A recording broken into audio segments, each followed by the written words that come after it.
o melhor caminho para o início de um tributarista. Então, com certeza. para quem quer, enfim... Facilita, encurta, né, o caminho. Exatamente. Enfim, faz muito sentido. Lá. E vou vou fazer um desafio aqui, tá? Quem fizer aqui embaixo uma pergunta mais difícil do que as de Daci, vai ganhar um prêmio, tá? Eu vou mandar um prêmio para a melhor pergunta, a pergunta mais difícil. A mais Pra que superar a de Daci. Beleza. O mestre dos magos aqui, né? Show. Vamos lá. E vamos lá, eu já quero começar falando de algo novo que surgiu na transação.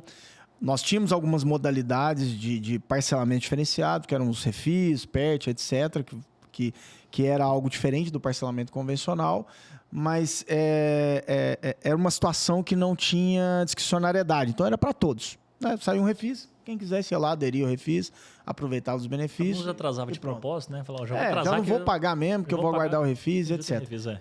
A transação tributária ela tem benefício, ela tem desconto, ela tem parcelamento facilitado, utilização de prejuízo fiscal e meios de pagamento e etc. Meios de garantia. Né? Mas ela tem um detalhe que o refis não tem, que é a CAPAG. A bendita CAPAG, né? Então, eu vejo que a gente tem que começar falando da CAPAG. Então, para quem não sabe, pessoal, a CAPAG é uma classificação que todos os contribuintes têm, tá? Todos nós temos, pessoa física, jurídica, e todos nós somos classificados, é uma capacidade de pagamento, somos classificados com letra A, B, C e D. A e B, para simplificar aqui, é aquele contribuinte que a PGFN entende que tem condição de pagar a dívida. O C é o contribuinte que ela entende que está começando a ter dificuldade financeira e ela já vai conceder alguns benefícios. E a letra D é aquele contribuinte que ela entende que é um crédito irrecuperável e aí ela vai flexibilizar aí todas as possibilidades, assim, estou sendo bem generalista aqui, né, para que ele consiga pagar a sua dívida, tá bom? Então, só para vocês contextualizar o que é CAPAG para quem não sabe e não conhece do assunto. Então, Lucas, o que você vê de mudança com a CAPAG? E já vou emendar aqui uma outra pergunta, que é o laudo. Né? Eu gostaria que você faça um pouco da possibilidade de alterar essa CAPAG. Né? Então, ok, eu sou A ou B e aí eu nunca vou negociar com a PGFN, eu não tenho o que fazer. E aí? O que você me fala da CAPAG? O que você teve de percepção de mudança no cenário tributário com a CAPAG? Bela pergunta para a gente começar esse episódio, né, Jacino? A CAPAG ela é o coração da transação, né? A gente vê muito na prática isso. E também eu já inicio provocando aqui, né, as pessoas, a gente trata muito disso, né, nas nossas conversas, de incentivar as pessoas a estudar. Boa. Né? A educação é o melhor caminho e a gente precisa, né, eu não vejo, e por isso a gente tem um curso também, e vocês fazem imersão, e a gente faz muita coisa para gerar valor, aqui o podcast é uma delas. A gente precisa de profissionais especializados. A gente não quer aventureiro no mercado. Né? A gente não quer concorrente, entre aspas, que queime o mercado. Né? Então, pegando esse gancho, né, porque eu estou tratando disso, porque a gente já pegou muitas empresas A e B, né, que tinham ali seus débitos parcelados com zero reais de desconto, mas que ela tinha direito a desconto. Como assim, Lucas? Primeiro, a transação de pequeno valor. Sim. Né? Então, nós temos um case, uma empresa lá de Cuiabá, que chegou no nosso escritório. Né? Ela tinha um monte de parcelamento, zero de desconto em todos eles. A gente viu que cabia ali 10 transações de pequeno valor para ela e reduzimos em mais ou menos 15 dias do trabalho total desde que a gente iniciou. Né? Assinamos o contrato até a entrega do relatório. Sim. Em 15 dias, a gente economizou mais de 250 mil para essa empresária. Que legal. Né? Ela ficou super feliz, já recomendou para diversos amigos. E foi muito, muito especial para a gente, né? Gerar esse desconto para ela. Né? Que legal. Então, mesmo empresas A e B, elas, às vezes, né, têm direito a descontos. Lucas, e quando ela não tem direito à transação de pequeno valor, né? Que tem os requisitos próprios, são 3 lá que estão na lei. Ó, já vou fazer um convite aqui pro Lucas aqui. O Lucas vai gravar para nós o Evox Responde para falar de transação tributária de pequeno valor. Legal. Vamos sim. Então você grava depois um Evox Responde, ó. Depois você vai aprender aí com o Lucas como que funciona a transação de pequeno valor. Perfeito. Faz muito sentido. Você viu aí, né? 250 mil de desconto. Isso. E aí, o segundo ponto, né, é que a própria transação, como você falou, tem lá os ratings, a classificação A, B, C ou D, mas aquilo não é imutável.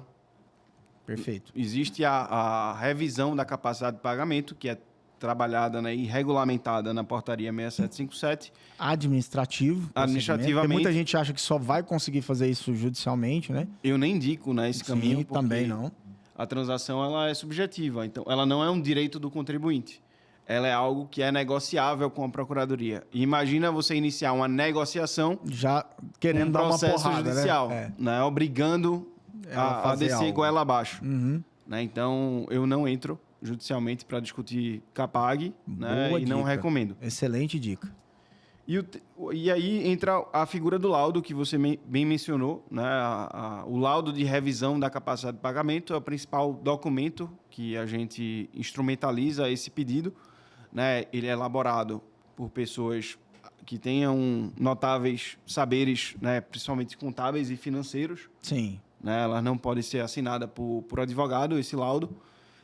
E aí a gente tem parcerias, né, com professoras lá da Universidade Federal, e isso aí cria um novo mercado, né, para o advogado e para o contador, né, um novo serviço. E é algo que o empresário ele precisa ter muito cuidado, porque é o principal documento, da revisão da CAPAG. É lá que a gente vai entregar para a Procuradoria, né, todos os nossos fundamentos. Os motivos pelos quais é necessário, né, que a empresa caia de A e B, dentro ali de uma lógica que a gente entende. Sim, claro. Né, para C e D. E aí que permita a ela descontos mais flexíveis, né, maiores descontos, no caso de C até 50% e de D até 70%, né? Uhum. E prazo para pagamento até 145 meses, dependendo, normalmente 120 e 60 previdenciário. Sim. Que legal. Eu fazer sua pergunta tranquila aqui, mas só fazer um comentário. É porque quando a gente às vezes está falando com algum empresário, ou falando sobre essa matéria da parte da transação, a gente percebe o seguinte: tem as dívidas recuperáveis e as irrecuperáveis. Então, quando a gente... E a CAPAG, ela está no meio daquilo, né? E a gente fala, então, de capacidade contributiva nos próximos 60 meses. Qual que é a capacidade contributiva desse contribuinte aí nos próximos 60 meses? Ele tem uma capacidade de pagamento de 1 milhão nos próximos 60 meses. Tá, mas ele tem uma dívida de 500 mil. Peraí, então a capacidade contributiva dele é maior do que a dívida dele também para os próximos 60 meses, fazendo parcelamento. Consegue pagar essa dívida. Logo ele consegue pagar. Logo não faz sentido a gente... Ele é um cliente A, né? Uma dívida totalmente recuperável, exato, né? Ele tem condição de pagar, né? Então, porque ao que chega de... Eu já vi questionamento de contadores falando, ok, então quando eu tiver um cliente... meu, que da minha contabilidade, que tenha uma capacidade contributiva ruim, é o que você está me explicando, aí a gente chama vocês. Fala, não, é o contrário. Porque essa capacidade contributiva que foi definida através de uma presunção do robô é justamente sobre essa que a gente luta. Porque talvez, esses dias nós nos deparamos com um contribuinte que, infelizmente, né, houve um funcionário dele que teve um acidente. Logo ele teve uma indenização de quase 2 milhões de pagamento. Aquilo não estava lançado na contabilidade. Aquilo perde a capacidade dele contributiva justamente porque foi um valor significativo. Perfeito. E foi aquilo que fez reclassificar. Então, onde eu quero chegar? Na prática, chega clientes saudáveis para você? Existe essa dúvida de falar, cara, a Coca-Cola não é para capacidade de pagamento. Eu falei Coca-Cola, mas eu estou falando de uma empresa saudável. A Azul. Né? A Azul é a Gol, acabou de... A Gol tudo bem que está em recuperação, mas a Azul acabou de fechar a coisa. Então, né? a pergunta seria essa. É só empresa ruim que eu tento reclassificar ou empresa boa também? Essa seria a primeira pergunta, enfim. Aí você complementaria, de fato o êxito acontece? Ao tentar, então fica à vontade com essa, daqui a pouco a gente lembra das demais. Não, muito boa. Primeiro a tua fala, né? Isso aí é muito importante para a gente entender efetivamente qual a figura da revisão da CAPAG. Sim. Né? Porque são empresas saudáveis, empresa saudável tem direito. Né? No Brasil a gente precisa entender, e isso é um trabalho muito personalizado, né? Qual o ponto para cada empresa? Então, o que você considera como uma empresa saudável, né? Não, exatamente. E vou citar outro ponto, tem questão regulatória. Sim. Então, plano de saúde. Plano de saúde precisa necessariamente deixar um valor expressivo numa conta parada, né, para Sim. que, em caso, qualquer eventualidade que aconteça ali com o plano de saúde, esse valor cubra, pelo menos, os casos mais urgentes, né, que o plano de saúde deveria arcar. Sim. Então, isso aí, só esse fato, né, dessa questão regulatória, dessa obrigação com a ANS, né, já foi um motivo pelo qual eu já vi na prática a Capag alterar. Sim. Né? Outro ponto, não é nem batendo na própria fórmula, mas você atualizando, né, o valor dela. Então, nós pegamos um cliente lá que mudou muito a parte financeira dele, a capacidade de pagamento dele de 2021 para 2023. E o que a gente fez? Meramente a gente atualizou a fórmula.